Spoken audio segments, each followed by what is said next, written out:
Salut, c'est Steph, bienvenue dans cette vidéo. J'espère que vous allez bien, que vous avez passé de bonnes fêtes et je vous souhaite tous mes vœux de paix et de joie pour cette année 2024. Je vous fais cette vidéo un peu spéciale pour faire un peu un bilan de cette première moitié d'année d'activité sur YouTube. Ça fait à peu près 6 mois que j'ai commencé cette chaîne. Il me semble que ma première vidéo date du mois de juin. Et donc voilà, je voulais faire un peu une rétrospective de cette moitié d'année et en même temps voilà, de ce que j'en retire et en même temps vous dire un peu quels sont mes projets pour l'année prochaine. Voilà, allez, c'est parti. Alors pour commencer, déjà je vous remercie d'être là tous. Parce qu'on a dépassé les 400 il y a quelques temps et franchement ça fait vraiment chaud au cœur de voir que cette chaîne grandit. Voilà, je vois vos commentaires aussi qui arrivent de plus en plus, qui sont aussi très encourageants pour moi, donc vraiment merci pour tout ça. Et écoutez, ouais, pour moi commencer cette chaîne, ça n'a pas forcément été quelque chose d'évident parce que je suis quelqu'un qui est assez introverti. Me retrouver devant une caméra, c'est pas quelque chose avec lequel je suis à l'aise de base. Donc d'ailleurs ça fait plusieurs fois que je recommence cette vidéo pour tout vous dire, donc ça montre un peu l'idée. Et mais voilà, j'ai voulu me prêter au jeu et ma femme m'a beaucoup poussé aussi à le faire, et dans l'idée de partager autour de ce logiciel qu'est Blender. J'ai commencé avec ma fille qui aime bien faire du low poly, donc je lui apprends à faire du low poly. Et c'est vrai que partager autour de cette passion qu'est la 3D, c'est quelque chose que j'aime bien. Donc j'espère que ça se retrouve, que ça se sent dans les vidéos. Voilà, cette demi-année m'a permis de mettre au point des formats de vidéos, de tutos, notamment au niveau des textures procédurales, au niveau du low poly, etc. Donc j'espère que ça vous plaît. Dites-moi dans les commentaires si vous avez des remarques, des axes d'amélioration, ou si tout vous plaît parfaitement, écoutez, tant mieux. Mais en tout cas, je suis vraiment preneur de vos retours. Et là, en axe d'amélioration, pour vous dire, j'ai déjà en commande un micro pour améliorer le son.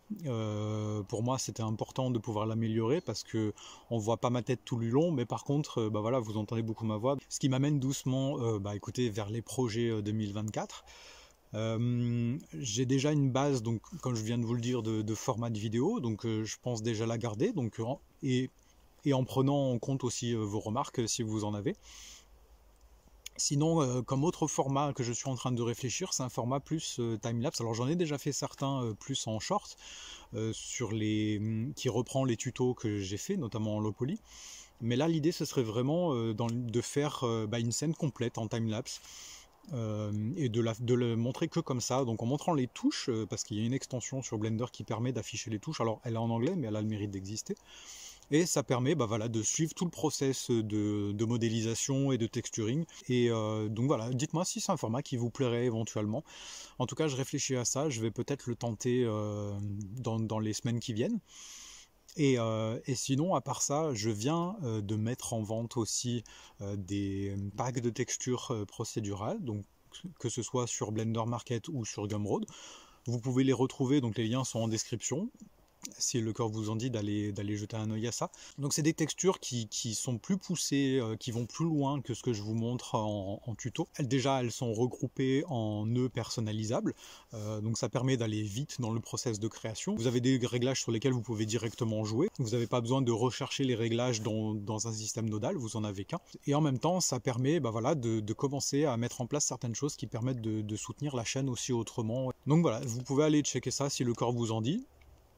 Je suis également en train de travailler sur une formation en texture procédurale. L'idée c'est vraiment de vous montrer de A à Z mon process pour créer une texture procédurale, parce que là, dans un tuto YouTube, forcément le format YouTube me pousse à compresser énormément la vidéo. L'idée de la formation complète, ça va être de vous montrer étape par étape comment je réfléchis à mettre en place une texture procédurale. Je ne vais pas vous montrer directement le système nodal fini, comme je le fais dans YouTube. Je vais vraiment vous expliquer comment j'en viens à réfléchir la mise en place de cette texture.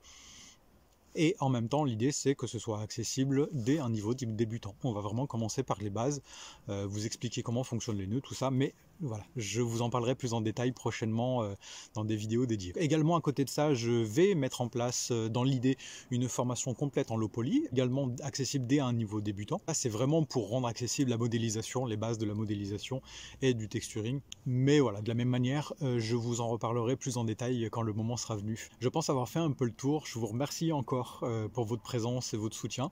Et je vous dis à très vite pour un prochain tuto. Ciao!